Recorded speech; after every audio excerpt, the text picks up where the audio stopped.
Hello guys, welcome back to the channel. Today we have a video that I've been waiting a very long time to make, and that is a first look at the new RFX from Thermapen. So this is the ThermaWorks RFX as released over in America. We've been waiting for it to arrive here in the UK, and it finally has through ETI Thermapen. So they will be selling it over here if you want to get your hands on it. So today we're going to unbox these. We've got the meat and also the Gateway and how the two go together. We're going to go through the initial setup for all of them.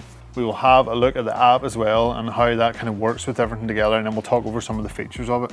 So brief overview, the RFX is the first wireless thermometer from Thermapen. So if we open one of these up, we can see that it's just a needle inside a little dock, and this probe is what then goes into your meat. There's no wires connecting it to the Gateway, but it all communicates wirelessly using radio frequency back to your phone, and that's where your whole cook's managed. Now, speaking of the Gateway, that is kind of the brains of the operation, if you say. Open up this box, we can have a look at everything that comes inside it. So this is your main RFX Gateway. It's a little cap on top here. We can remove and screw on the little antenna. Brief look around the outside of it. We only have one button, so down here that's our on-off button. We have a USB-C port on the side of it. That's used to charge it with the supplied cable and plug. And then there's also another input here. That is for our ambient probe. So it comes with one of the Thermapen professional probes. That plugs into the side of the Gateway here.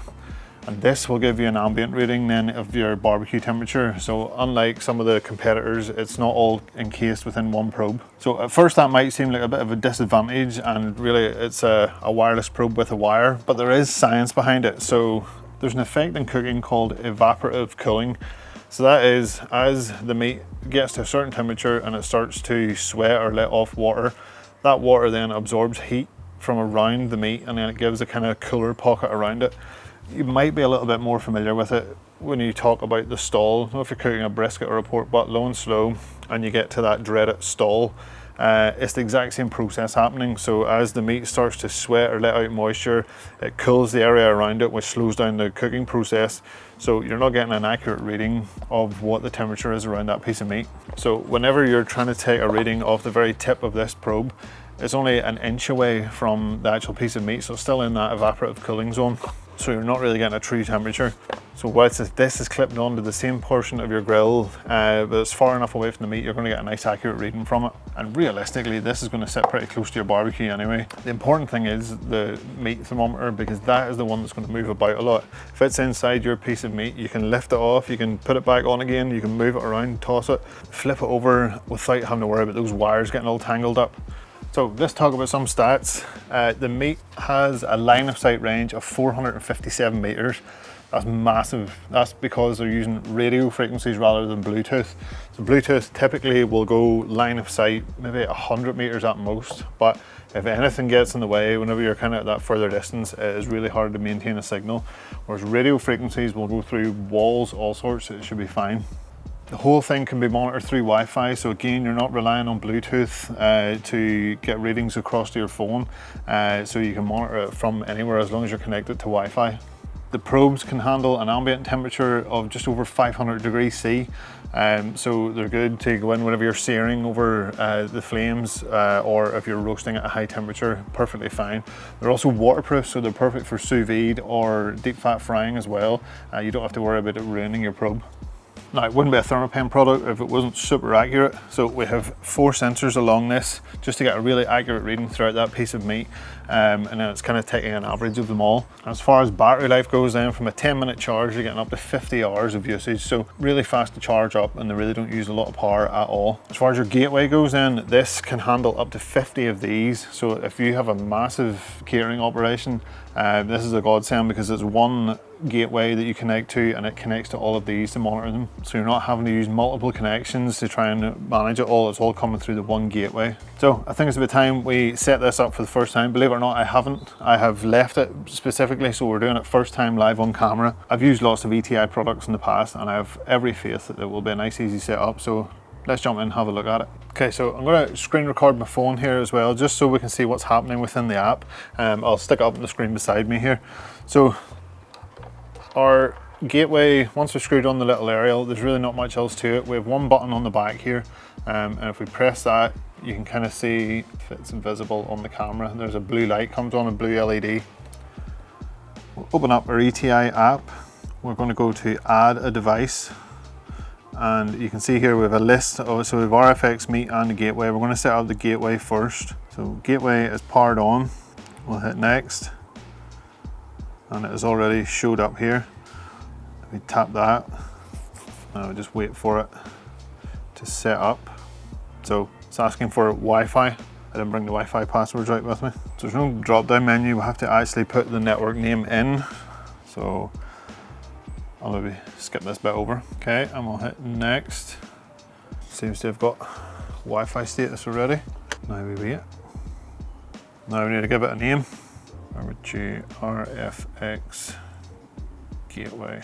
So Pro Series probe transmission interval. I assume we can change this later on, but this is how often it sends the signal from this back to this. So if you're doing a really fast cook, you might want it a little bit quicker. We'll go in the middle, we'll go every 30 seconds.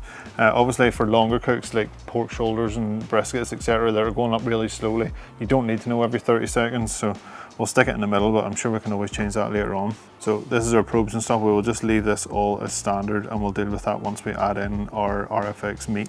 So that's it set up.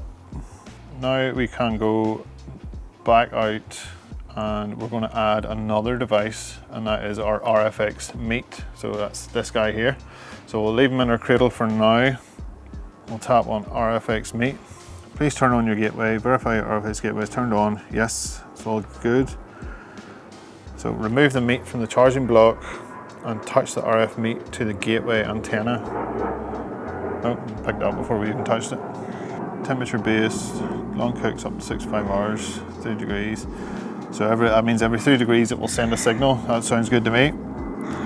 Ring color, so we haven't added a ring to it yet. We have these little guys here that we can add. So this guy will make him yellow. So I'm guessing you can add multiple rings in case you want a color code. But for now, I think one's plenty for me. So we can pop this on the end here. So we'll hit next. So again, we can adjust all this stuff afterwards. So if you know exactly what this one's going to be used for, you can name it, but for now we don't need to. So yeah, that was really simple. And then just to show, we'll pop him back in his little holder. I'm going to open up this other one now and we'll add it in as well. So this is how they come in the box. So it says leave the RFX Meet in its charging dock until instructed to remove. So we can take that little safety thing off.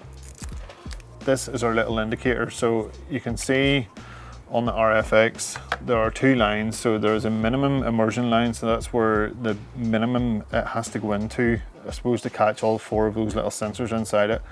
And then there is a recommended immersion line, which is the bigger black line. So that's the one we kind of want to make sure is pushed into your meat all the way up to that.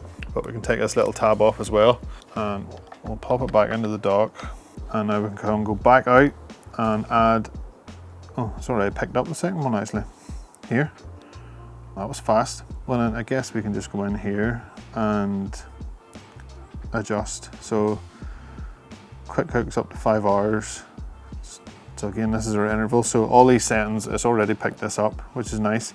Let's go ring color, we'll go blue. Go back out to our gateway.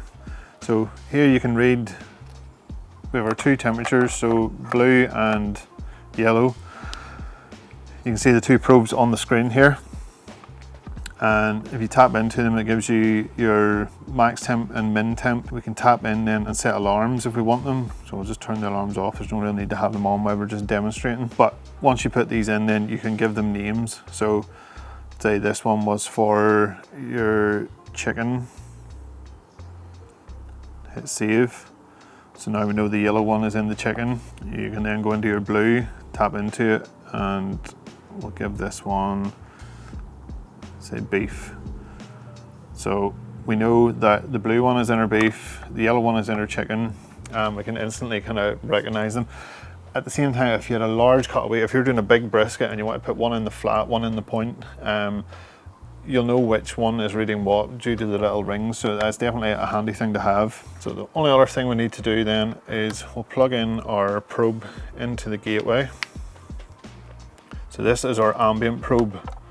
If we go into the gateway, you can see channel 1 is reading 23.6 degrees, so that is your reading for your ambient temperature. So we can call that Barbechoo ambient and hit save. Again, you can turn your alarms off whenever you're not using them. So that was all super easy to set up. Each one of these can keep their little rings on now, and I know which one I'm using at all times. We're connected via Wi-Fi, so even if I go into the house or if I head off to the shops or head out, I can always come back in and double check this. Now there is one other element that you can add into the mix, and that is the billows control fan. So there's a USB port on the side of the gateway, and that can then be run into the little adapter that comes with the billows here. And your ambient reading that comes from your gateway can then be used to control the billows and kind of adjust the temperature of your barbecue.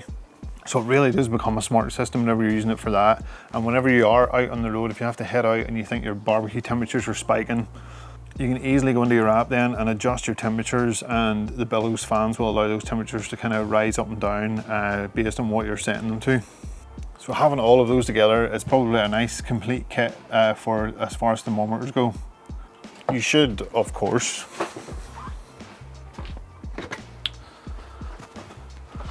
also keep a Thermapen handy, just to give that final little check. Like I say, these are usually in one part of the meat. I like to then go in and poke it in a few different places with the Thermapen just to make sure it's all cooked evenly all the way through.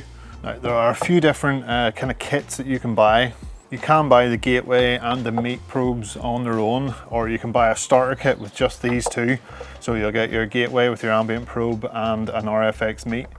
Or you can buy the billows kit, which has the RFX meat, the gateway, and then your billows fan as well. I believe there is one more with the RFX gateway and the meat plus a Thermapen, but either way, I'm really looking forward to using this, especially in those kind of circumstances where a wired probe might be a little bit cumbersome to use. I really think this is going to come into its own for it, and I have my top 10 cook series running at the minute on the channel, so I think this is probably going to make an appearance in some of the cooks that are coming up. So I'll be interested to hear what your thoughts are on it, and also if you have any questions about it, I'll do my best to answer them. As I use it more and more, hopefully I'll come up with all those little tips and tricks that make it easier to use. But so far, the setup has been really simple. The ETI app has always been amazing, but they've kind of given it an overhaul to add this into it, and it's just got better and better. It's a really clean looking app. I can't believe it's finally here. Ever since I heard that wireless thermometers were a thing, I have been dreaming of the day that Thermapen entered the chat, and they definitely haven't disappointed. So I'll leave links below over to the Thermapen website to see all of this stuff. You can read up a little bit more about it. And as I say, leave your questions in the comments below. If you like this video, please give it a thumbs up. If you haven't already, subscribe to the channel. I'll see you guys in the next video.